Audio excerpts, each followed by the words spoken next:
mantra. Om Vang me manasi pratistheta, mano me vachi pratisthetam, avirma edi, vedasyama anistha, shrutam me ma prahasihi, anena dhitena hora. Tran samdadhami ritam vadishyami satyam vadishyami tanmamavatu tadvaktaramavatu avatu mam avatu vaktaram avatu vaktaram. Om Shanti Shanti Shanti.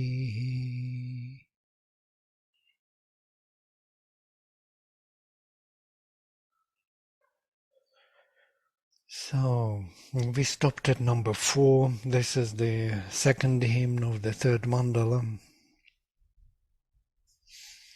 Amandrasya sanishyanto vareniyam vrinimahe aharayam vajam rigmiyam ratim bhargunam ushijam kavikratum agnim rajantam diviyena shochisha.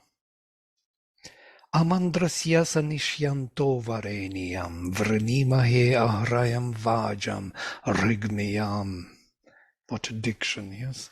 Ratim bhargunam ushijam kavikratum agnim rajantam diviyena shochisha.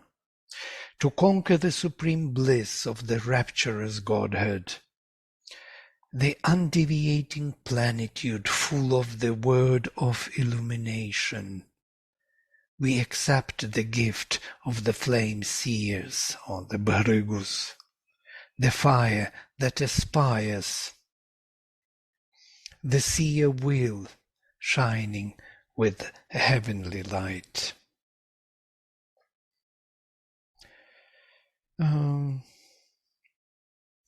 My interpretation is just following literally. Amandrasya sanishyanto vareniyam, wanting to win sanishyantah, the most desirable gift, vareniyam, of the blissful mandrasya. Varenimahe, we choose. Ahrayam vajam ragmiyam, the self-conscious, we choose the plenitude, vajam. I'm following Sri Aurobindo's, yes? Vaja is always plenitude. We follow the plenitude, the self-conscious and flaming hymn, Rigmiyam Aharayam, yes? Undeviating Aharayam. Somewhere I missed the word Aharayam. I put here the vocabulary for these difficult words. Aharayam Hari, with long E, not bashful, bold, conscious of one's power.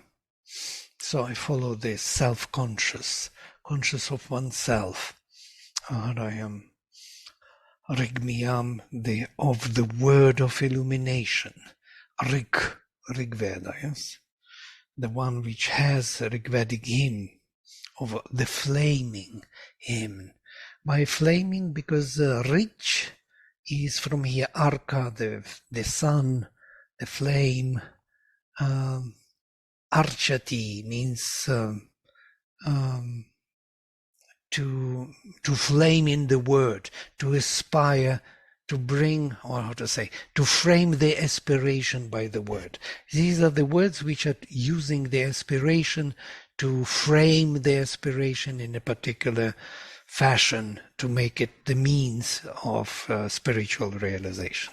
So this all comes into this rik word, arka, rich, And it's a very interesting word because of many things. We spoke about this in our class, Sanskrit class, like we have rickshaw, for example, the bear.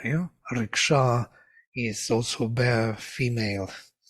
And why rickshaw? Riksa, riksaha, the one who has rik. And that is the bear. So Great Bear constellation, for example, which points to the Dhruvam, to the polar star, is 7 rishis, 7 Purva Rishaya, yes? These 7 stars are 7 rishis which are pointing to the beyond, to the polar star, to the center of our galaxy. So it's all connected with this Rik, flaming word, or the word which is framing the aspiration and making it usable for our purpose. So this Rigmiyam, the one which has Rik, which has that framing power of aspiration, or the hymn, flaming hymn. That is the gift of Bhrigus, Bhrigunam Ratim. Word Rati, from Ra, to bestow, to shine also.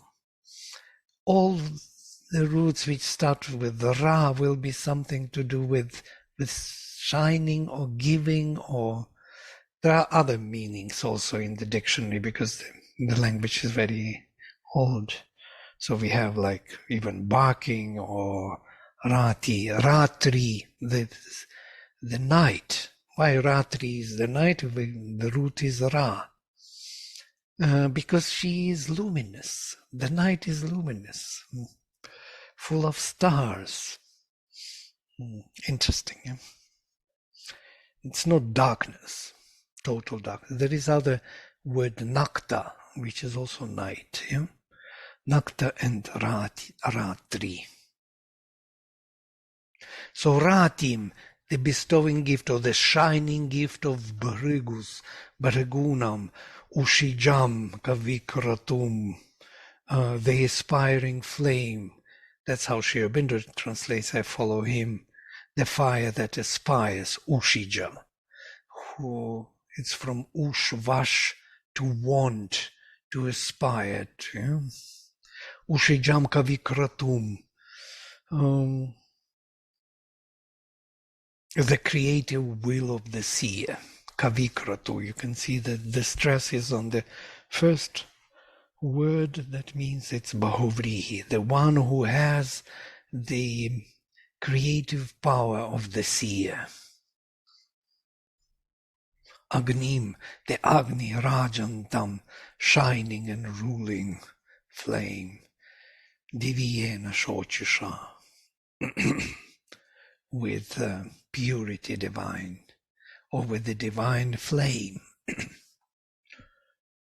Now, interesting is that Shuch, from here many product words. We have Shukla, Shukra, Shochish, Shochisha here. Shochate in the classical Sanskrit, in the epic Sanskrit, means burning and also suffering from here, because burning by flame. But from here also Shukra, and Shukla is pure, white. Shukla Yajurveda, white Yajurveda. All from this Shuch root.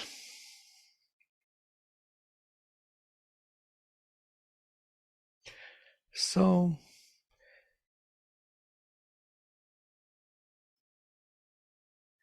wanting to win the most desirable gift of the blissful, we chose or choose the plenitude, the self-conscious and flaming hymn. That is the gift of Bhrigus, the aspiring flame, and the creative will of the seer, the shining flame with purity divine. So these Bhrigus are considered to be, we spoke about this many times, the ancient rishis. Yeah? They were performing Soma yagas, first Soma sacrifices. We have Purva Rishaya, or ancient rishis, and Nutana, modern rishis in the Rigveda. So these ancient rishis are usually Bhrigus, and the modern rishis closer to our time, Angiras. Angiras brought to life new gods, such as Brihaspati. Indra became born, came to be active. He was born. And they started to worship Indra, Brihaspati, and ancient gods also. Agni. Agni is the ancient god, worshipped by both, by Bhrigus and Angiras rishis. But these Angiras rishis with their new gods became like a new trend. This is the flame of Brihaspati from the heart, with 7 tongues, with 7 rays, this awakening from within, the soul. Whereas Bhrigus are more the powers of the nature. So to say, they are dealing with the vaster nature, with our universal nature, rather than with the soul. They are not they are more spiritual powers, let us say like this, than the soul powers. So those soul powers came later in the evolution of consciousness. So that's why Angiras with their new gods are coming later. And psychic being is discovered later because of that, because it's an evolutionary event. The psychic being had to be formed over a long time. All right. So these Bhrigus are important because they have the gift of Bhrigus, the aspiring flame, and the creative will of the seer, the shining flame with purity divine. That first ancient flame and the gift of Bhrigus. They were first who kindled this Agni. They will be mentioned in the next verse also. Agnim sumnaya dadhire puro jana vajashravasam iha vrikta varhishach yatasruchach surucham vishva deviyam rudram yajnanam sadhat ishtim apasam. Having gathered the sacred grass, vrikta barhishach, this is the word, stretching out the ladle of offering, yatasruchach, men have set here in their front the fire for the happiness, sumnaya puro dadhire janaha. In his plenitude of aspiration, Vajashravasam, the violent, Rudram, that's how Sri Aurobindo translates, puts capital V, the universal in Godhead, Vishvadeviyam, the bright and beautiful Surucham, one who accomplishes the seekings, Sadhat Ishtim, of sacrifice, Yajnanam, of the doers of the works, Apasam. I just translated, kind of identified the words for you that if you're interested to know how Sri Aurobindo translates them. To realize the perfect mentality, Sumnaya. Now, Sumna and Sumati, we spoke about this not once in our studies. It's that perfect mentality, which is the result of the union of Pramati and Anumati. The whole article was written long ago by Nishtha on these 3, Pramati, Anumati, and Sumati in the Rigveda. So Sumati is something which combines our aspiration, so to say, the divine rising from below and the divine answering from above. So once it is combined, it leads us to a new quality, Sumati, perfect mentality, or sumna. And this perfect mentality is actually I think, the supramental consciousness. It is it is only possible, this combination of the divine from below and above, when supramental is manifested. It's quite obvious from what we know from integral yoga and the Rigveda. So I put here equals supramental consciousness, perfect mentality. To realize the supramental consciousness, to realize the divine in nature, people who are born janaha, janaha is from root jan, to be born in the physical body, to have physical birth, who are born in the physical body with vacated, or let us say emptied and prepared inner spaces. Vrikta barhishach, interesting word. Barhis is the grass, vrikta is torn out, plucked out grass. Why? Because when the seat around the fire is prepared for the gods to take place in the ritual, this barhis is the Vedic word for, in classical we have different word for this grass. What was the, already forgot, in the Gita it is used. Sacred grass, which is used for rituals. So that grass, yeah, kusha. It's called kusha grass. Yes, absolutely, kusha grass.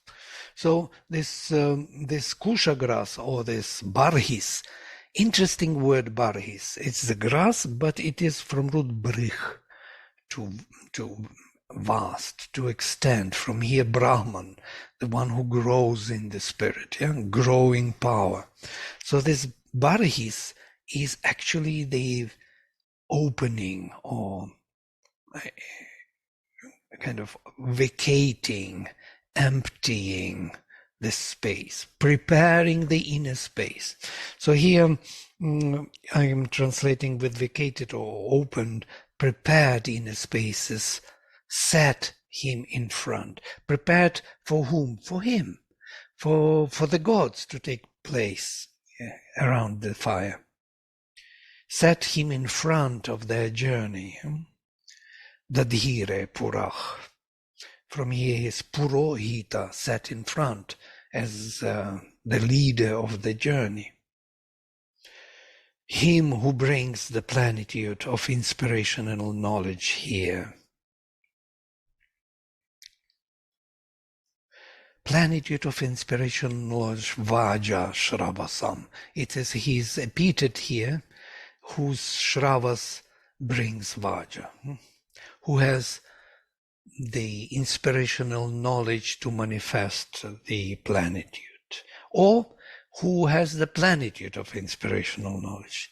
Here it is not clear because we do not know, because here is the vocative case. Vocative? No, it's not vocative. Yes, it is bahuvrihi. It is accusative case, and it is bahuvrihi. So that means the one who has the Vaja of Shravas. Shubhendra translates it as Bahuvrihi. Bahuvrihi is a name for the compound. I may be confusing you, some of you. Since Angelo is here, so I will be referring to him always.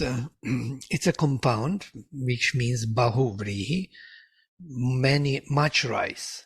Much rice is the nickname for the rich person, the person who has a lot of rice, and simply saying much rice. So this is the compound, which is like an adjective. Yata sruchach, where the sruch, the ladle, is extended. Yata.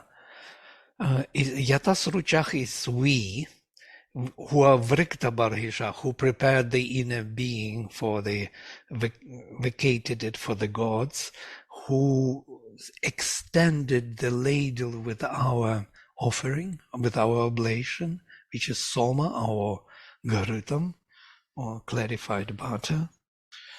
And it is him we establish in front. Yeah, it's all bahuvrihi. Notice yatas ruchach bahuvrihi, vriktabarhishach bahuvrihi, vaja shravasam. All the bahuvrihi compounds, quite interesting. So, to realize the perfect mentality, the supramental consciousness, people who are born in the physical body with prepared inner spaces, set him in front. Him who brings the plenitude of inspirational knowledge here. With their offering, they approach the luminous and universal Godhead, the Rudra, who always brings the doers of the works to the desired completion of their sacrifices.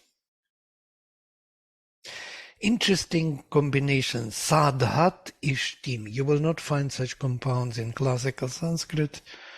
Sadhat is the participle present tense. Ishti is a participle past tense, passive voice. Two participles build one compound. Actually, Rigveda doesn't like compounds. And only with two words you may have, like vriktabarihs, vajashravas, sadhat ishtim. This is a very rare compound that you have the participle present tense in front. So literally sadhat, that which realizes or brings to the success, or causes success, makes you succeed. Ishti is desired or sacrificed, which the one which leads you to the desired result of the sacrifice. It is him, Agnim. Yeah? And whom he... Yeah? Can I ask a quick question? Sure. Very short one. No problem. When he's talking about the seekings of the sacrifice of the doers of works, is it also the reference to the karma yoga, the highest form of karma yoga, where the soul does the Very sacrifice? nice, very beautiful. And that is karma yoga of the Gita, not karma yoga of anybody else. Yes. Yeah. And in the Gita we read about this, that karma yoga is the ancient concept of Vedic. Yes, from the beginning of time, he revealed the secret of karma yoga to Ikshvaku. Ikshvaku gave it to Manu. Yeah, or no, Manu. First was Vivasvat revealed it to Manu, Manu to Ikshvaku, Ikshvaku gave it in the lineage of the kings, and it got Nashtam.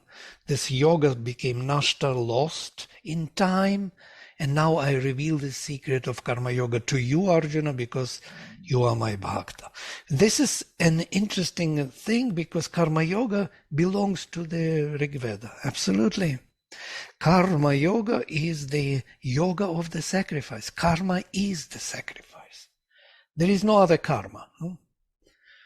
Karma is the action. Why we act at all, and that is, Gita also explains that sarvam karma akhilam partha jnane parisamapyate. All the karma without remainder ends in the knowledge experience. We act here to increase the consciousness. Yeah? We are here to gain the experience. That's why we act. We build the houses, we decorate them, we go to work. It's all to gain more and more knowledge experience. Though on the surface it may look like we do something else. So you're absolutely right. This is the doers of work, apasam. Apas, interesting word, with different accents, has two different meanings. One is waters, the universal waters, another is action.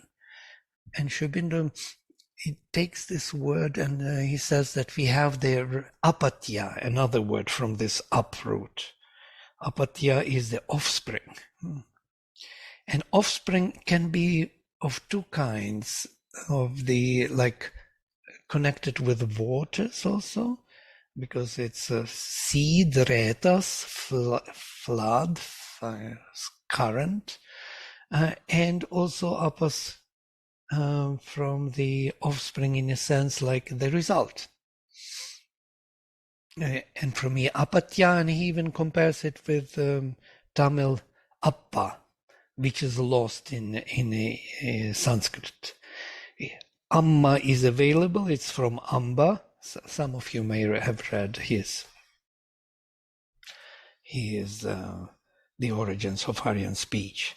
He goes there through Tamil and Sanskrit, comparing both. And he says Amba became Amma in Sanskrit, but Appa was lost, but has roots in this Appas, Apatya. So that's why I'm mentioning it. All right. So Rudra is mentioned here. Interesting, because Rudra is the father of Agni. Yes? It is his source, his inner source. Rudra, Shiva, who is holding on his shoulders the whole creation, and Agni is flaming towards to realize the divine here in manifestation. So Rudra, who always brings the doers of works to the desired completion of their sacrifice.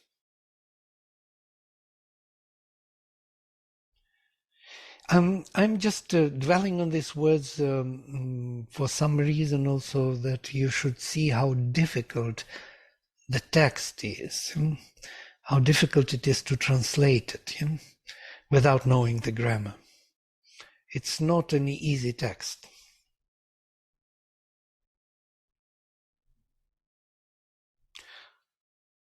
And there are many variations. Okay, we will take number 6. Pavakashoche. This is the vocative case. You see the stress is on the first syllable. Pavakashoche tavahi kshayam pari. Hota. Again, vocative case. Yajneshu vriktabarhisho narach. Agni duva ichamanasa apiyam. Upasate dravinam dhehi tebhir. O fire, O purifying light, Pava. Pavaka, purifying, Shochich, light. O purifying light. Tavahi Kshayam Pari, O priest of the Kolhota. Men in their sacrifices, Narach Yajneshu, having gathered the sacred grass, Vriktabarhishach, desiring the work, Ichamanasa Apiyam, sit around thy house. Tava Kshayam Pari. So Kshayam is the house or the dwelling place. Pari around Tava, Tava Kshayam, or around your house. Upasate. Can be sitting near. Sit near your house, your dwelling place, like the gods around the flame. So the dwelling place can be the body? Right, absolutely. The body or the center of the sacrifice, which can be inside, and it is what we understand by the sacrifice. It's the transformation of our consciousness and being. So, Narach, interesting word in the Veda, has not only the meaning of man, but also God, and also the heroic power of the soul. In other places, Sri Aurobindo translates Nara as God, or as the heroic power of the soul, or those powers which dared to enter into this process of manifestation or transformation, sacrifice. So the gods which did dare to do this, who were brought down by Agni, called, summoned upon, they are called Naras. Interesting. Even Varuna and Mitra are naras. Yeah? When they are in this particular quality of the heroic action against the darkness. So we are all naras here, naras and naris, yes, because we are the heroic souls who dared to plunge into the darkness of inconscience and to start the journey upward. These are naras. And the gods who are involved, they are also naras. But those who are not involved, they are not naras. So it's like an adjective which describes the quality of relation of the spirit and inconscient. So Agni, Duva Ichamana Sa Apiyam. Apiyam, again from this apas, the work, the action. You know?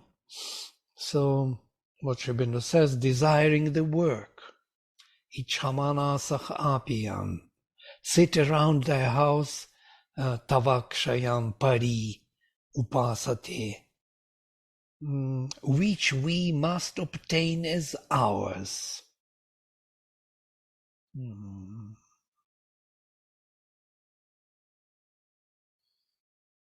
Found for them the treasure. Dehi tebihach dravinam. Dravinam treasure, they established tebihach for them.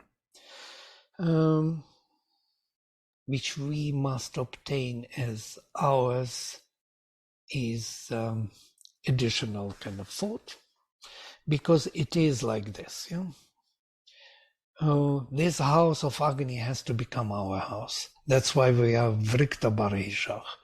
We are the heroic powers which actually vacate, prepare the inner space for the gods and the flame to take charge of our inner being. So we approach his dwelling place, his flame there, and want him to spread, to take over our inner being. So that's why he says, sit around thy house, which we must obtain as ours. There has to be this transformation of our inner being. Yes, could it mean that this house is otherwise given over to the lower powers, the darker powers of the inconscient, and we have to reclaim it for the soul? Rather, we are in that range of those powers, and flame is in his own home, but we want him, we want to be him inside, yeah? We want to remove this darkness, which is also Vrikta Barishach, preparing our inner being for this sacred action of flame entering into our inner spaces. If we do not prepare, Sri Aurobindo says in the, remember the hour of God, if you don't trim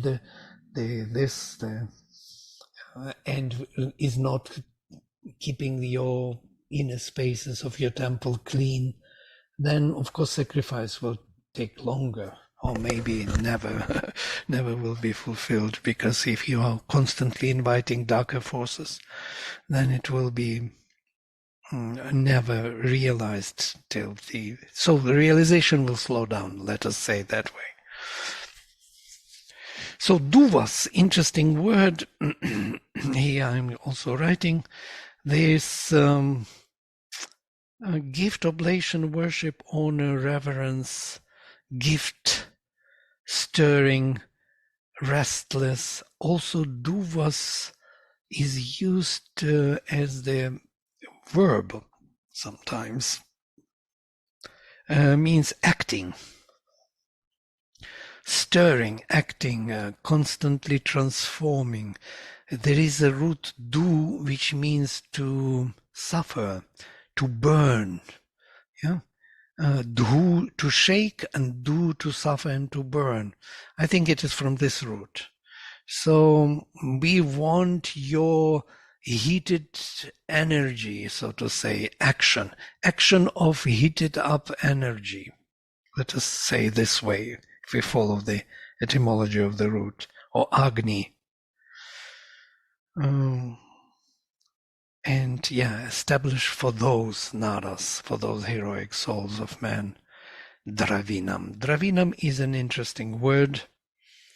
I say luminous treasure, but it is the treasure which is constantly mentioned in the Veda as the final outcome of the sacrifice. Something like the offering which we offered was darkened in the hands of the dark forces. We offer it to Agni, and he is charging it with the spirit, and it changes its quality. So to say, it is charged with the spirit offering already, which becomes our own being. So to say, our mind is changing, our vital, our feelings, our things around us are changing, it's surrounding. So everything, it's a property, dravinam, from root dru, to flow, to run, which is not static, which is constantly changing. So to say, goods and things, like clothes, like things around us, our body, it's all dravinam, something which is dynamically, how to say, living. It's not a static property. It's not the house. Yeah? It's not something you cannot take with you. Dravinam is what is going with you always. But this word is used all over throughout the Rigveda. Dravinam bhikshamanach. They come begging for dravina. So dravina would be a result, the most desirable, blissful result, luminous treasures. And Sri Aurobindo puts here the treasure with capital T, which means exactly that final realization. So all these words are charged with a spiritual significance. We know that Sanskrit is the richest language for the spiritual fulfillment and practice. Somebody of the Western scholars compared the numbers of spiritual significances in the dictionary of Sanskrit with spiritual significances in other dictionaries of Greek, Latin, other languages. And he said that it is like enormous difference, yes, so to say.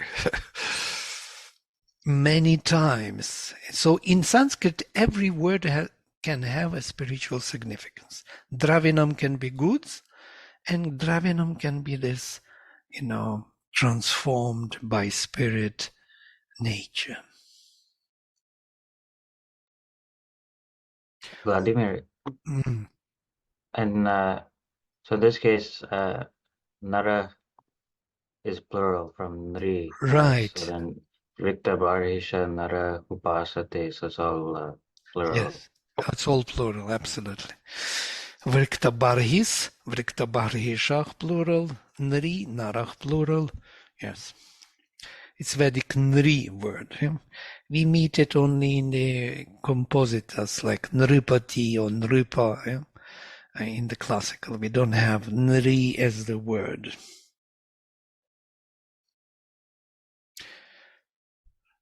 Yes, it's very good that you clarified, because our people, Kinshuk knows Narach, Narau, Nara, and he looks at it as a singular and it is plural.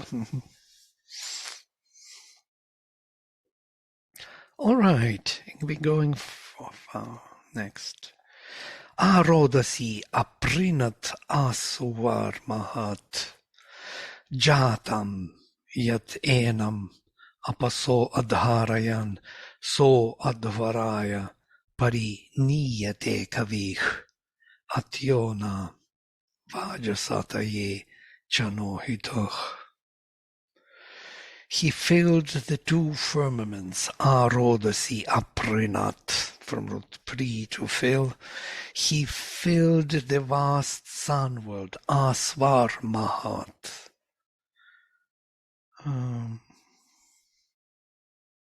Svar is the world of the rays of the sun, over mind, Sri Aurobindo. Jatam yat enam, when he was born and held by the doers of works. apaso adharayan. Literally, he is active case. The doers of work held him when he was born. Yat is when. In Vedic language also can be when, where, what, any relative meaning. Can be yada jatam. But yad jatam is the same meaning. So advaraya pariniyate kavich. He is led, pariniyate, around. Interesting word, because pariniyate means to marry. Later, in the later languages, parinayana and so on. So he is led as for marriage around. He is led around for the pilgrim sacrifice, adhvaraya, dative case. The seer found it in the bliss. The seer found it in the bliss. Chanohitach, kavich chanohitach, as the horse for the conquest of the plenitude. Atio na. Atyach is the courser, the racing horse, which is rushing towards the prize. Vajasataye, to achieve, to win, to conquer the prize. He filled the two luminous firmaments. Interestingly, that these two firmaments, Rodasi, are luminous because it's from root rud, to shine with light.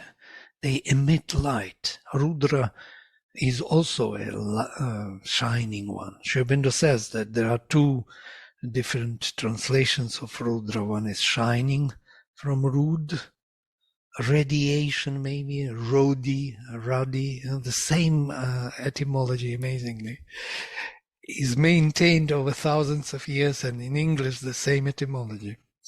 And or Rudra from Rud, to cry.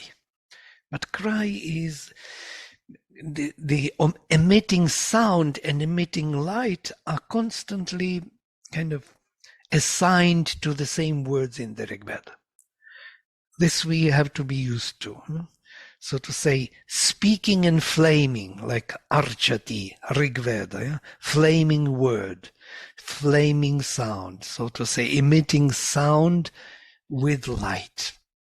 So Rudra is no exception in this case. It's kind of sounding and shining, as it were, but rather emitting light. So here, why I'm speaking about Rudra so much, because of this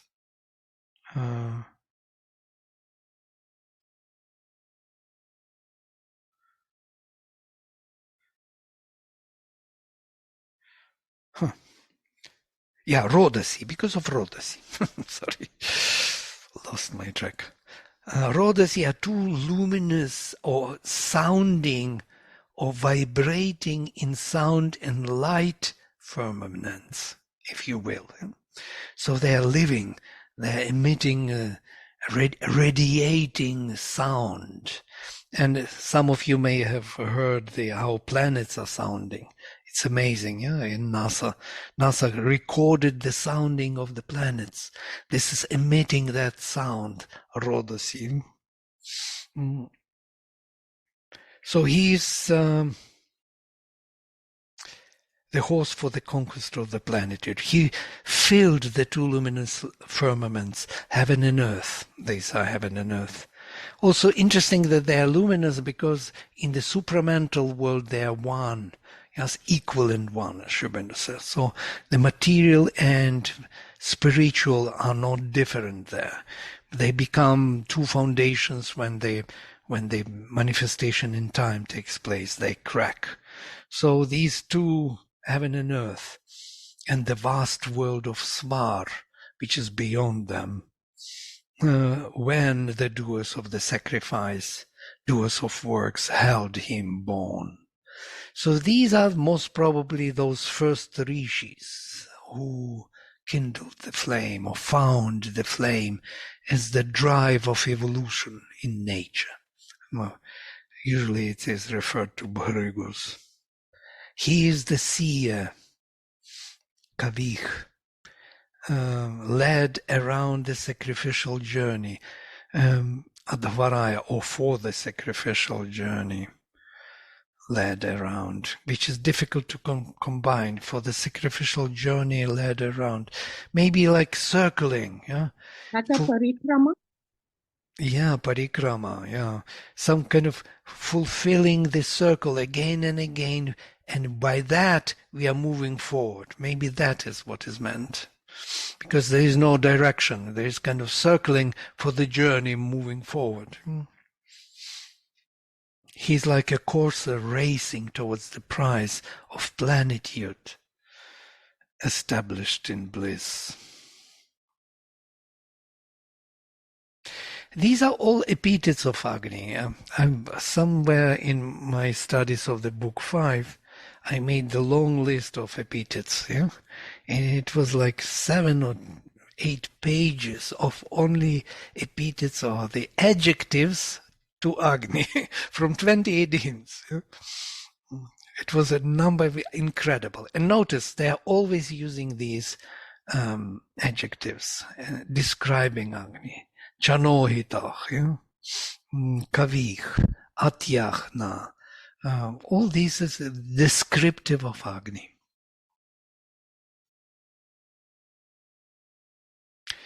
All right, we can maybe stop here. And if you have some thoughts, questions, please go ahead.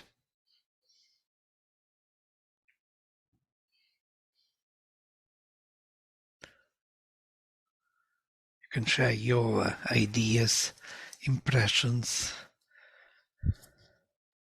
The apasah, those are the workers who establish fire. Yes. Apas is the singular, apasach is plural.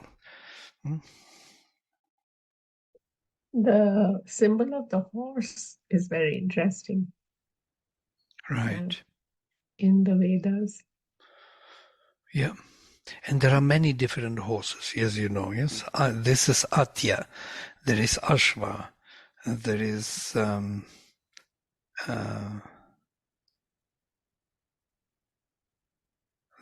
also, there are a few more. Somehow it doesn't come to my brain. In the Brihadaranyaqa, there is the horse. Who? In the Brihadaranyaqa Upanishad. Yes, there is Ashva there, yes. And there are many different horses described there, yes. A horse for the Gandharvas, a horse for the gods, a horse for the man. Everyone has his own horse, so to say. I forgot other, somehow it doesn't come to me. It will come, I will tell you, other names for the horse. And all of them are significant because they mean something. You know, all these words are not just words. Behind there is a root. For example, if I take Ashvaha, then it is from Asho, as Yaska says. Asho to be swift. So Ashvah is running, swift. Sri Aurobindo translates also horses as swiftnesses. Interesting. It just leaves swiftnesses in plural.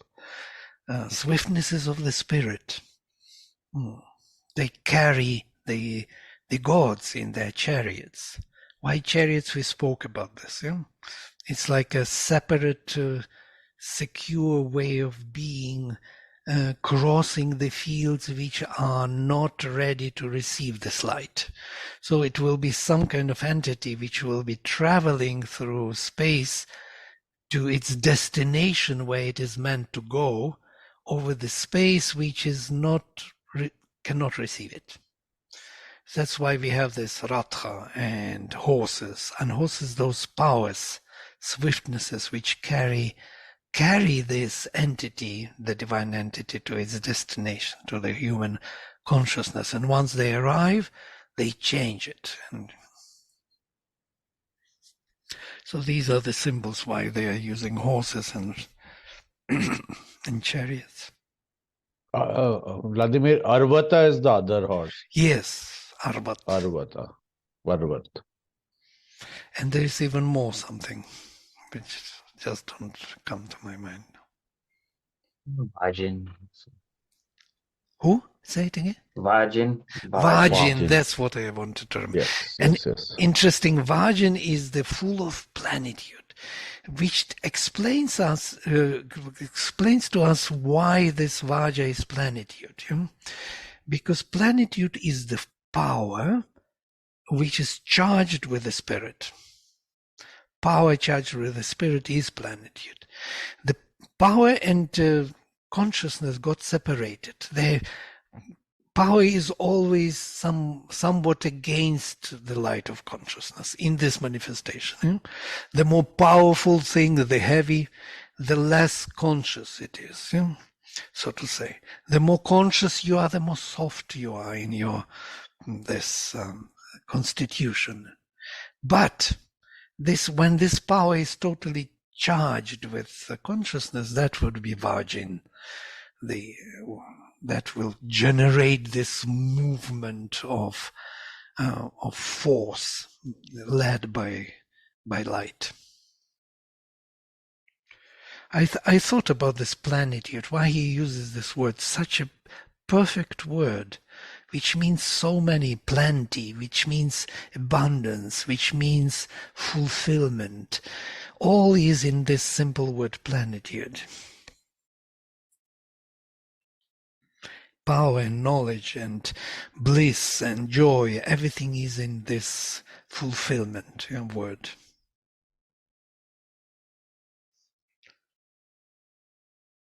Yeah, some other thoughts?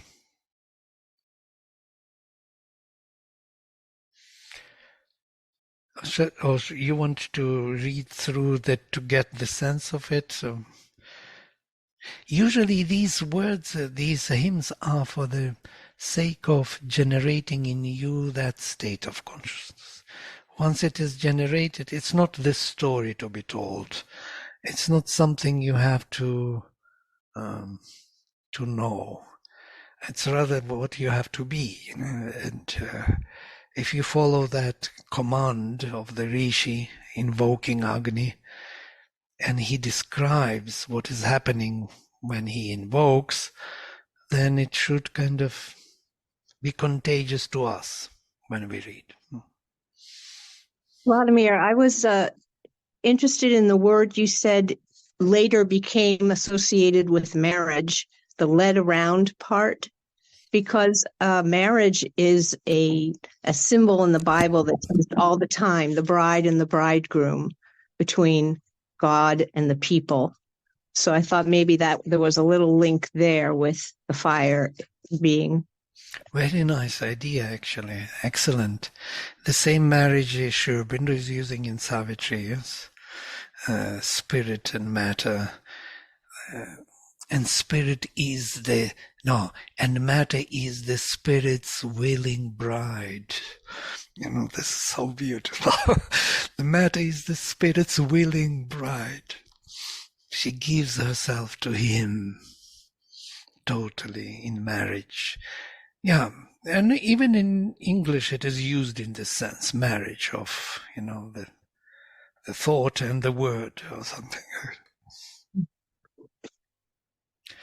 Yeah, it's a good idea. Actually, it can explain this, why pari niyate. He is led around,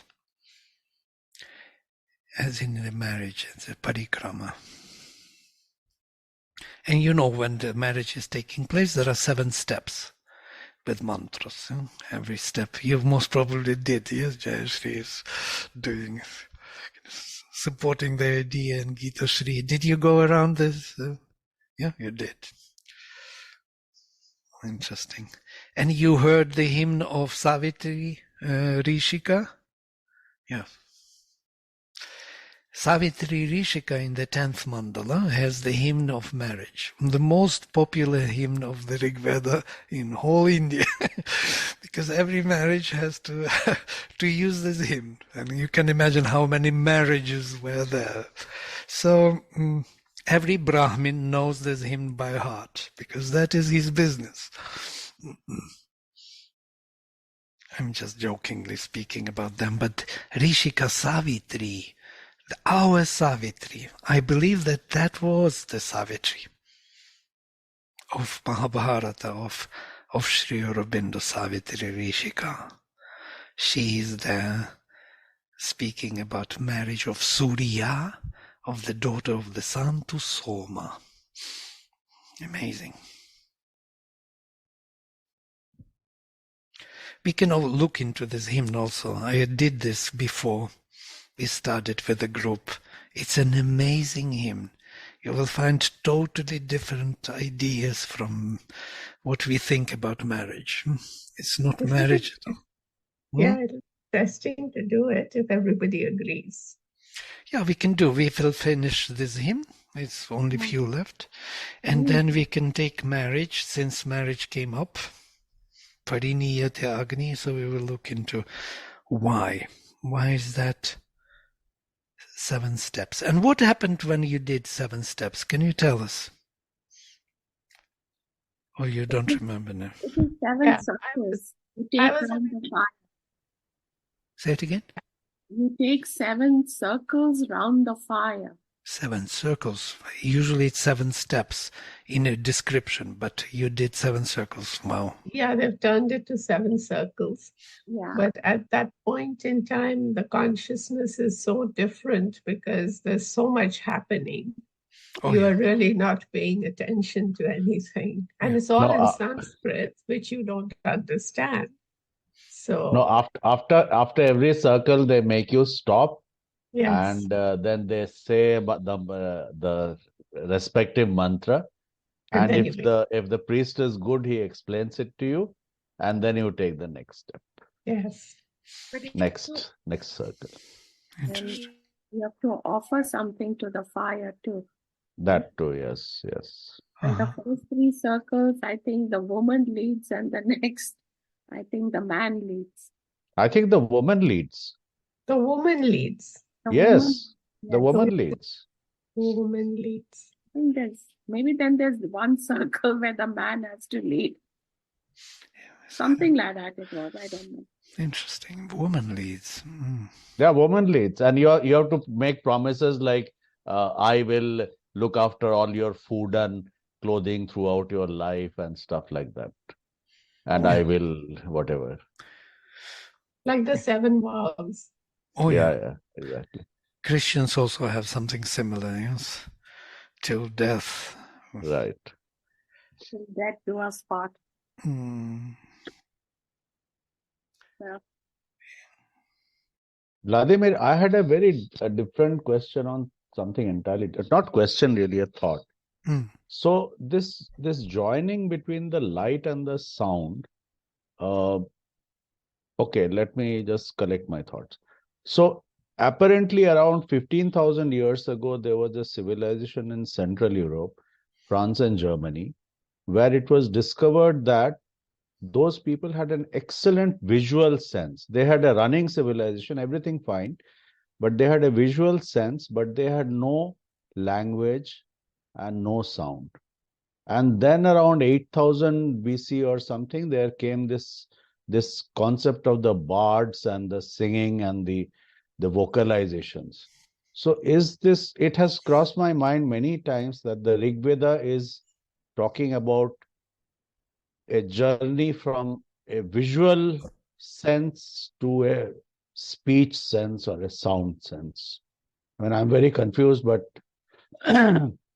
it seems like a transition between these 2 ways of seeing the world. I forget the name of that. It starts with something like A. It was all those cave paintings and all.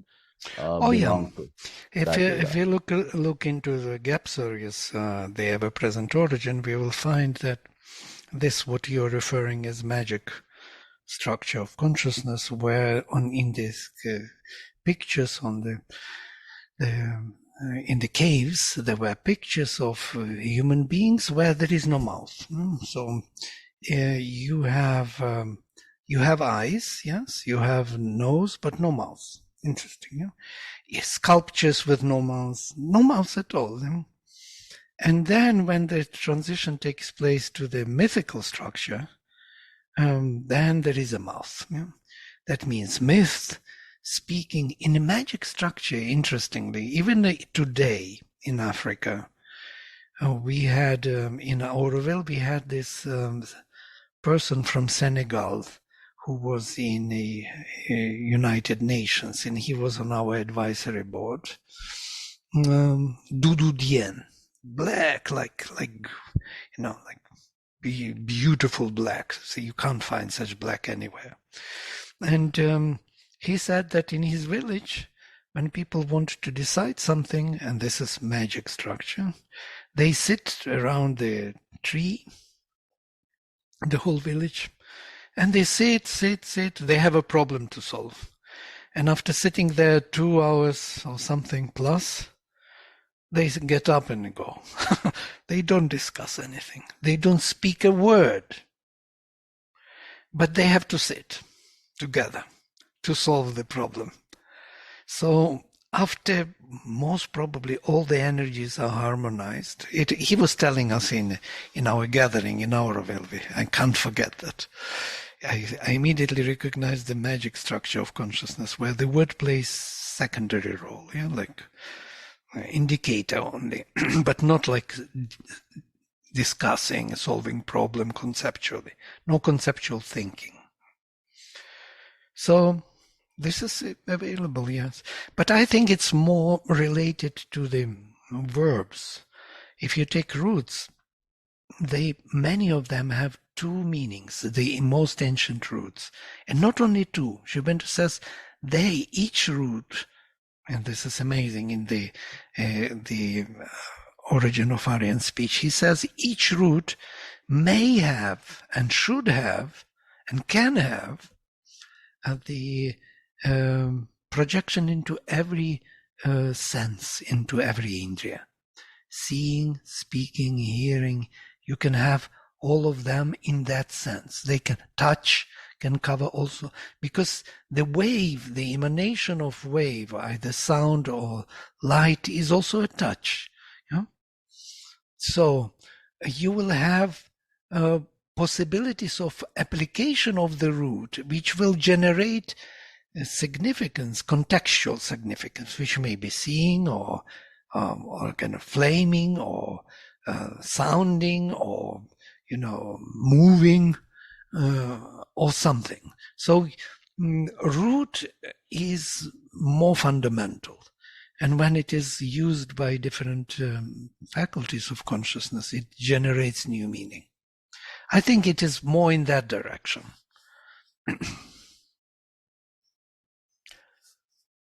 It's a very interesting topic, why roots have multi meanings. Like if you take your root yoga, word yoga, I use this example all the time, there are more than 150 significances in the Monier-Williams dictionary.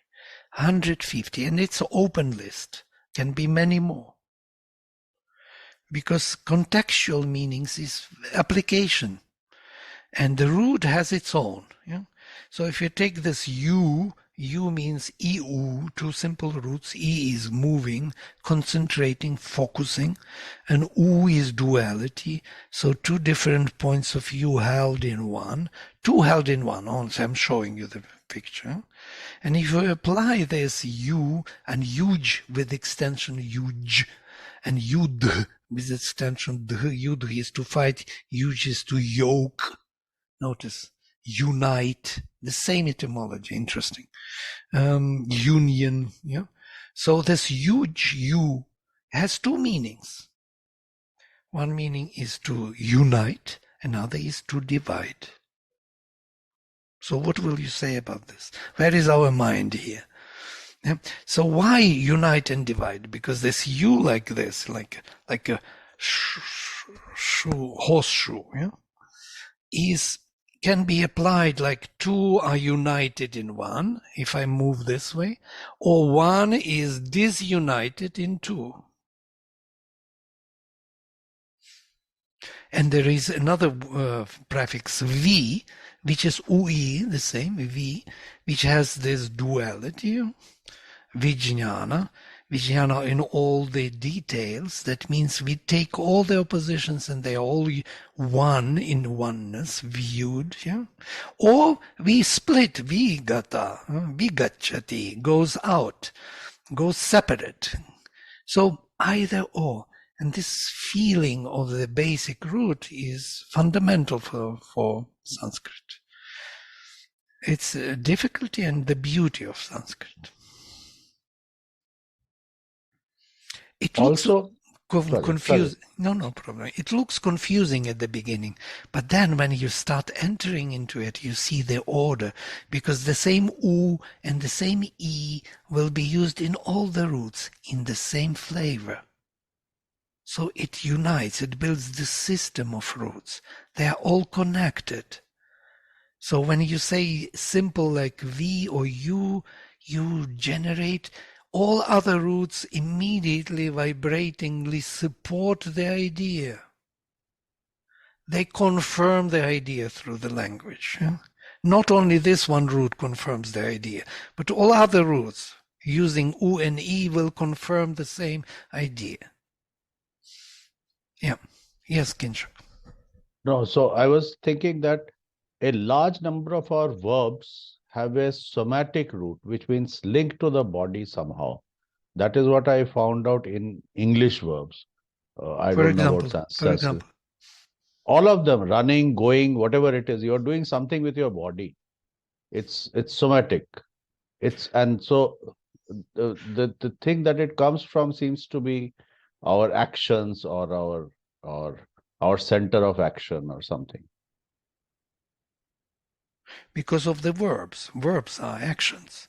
All the roots are actions. Yeah? They are particular modality of activity of consciousness, which is generating the families of words. Like this E is to go in so many roots with E, which will have this E, and like you take the whole line of these roots. E is to move to, Chi is to focus, and from here Chit consciousness with extension, Chinoti to gather, Chinute to be gathered or to be focused.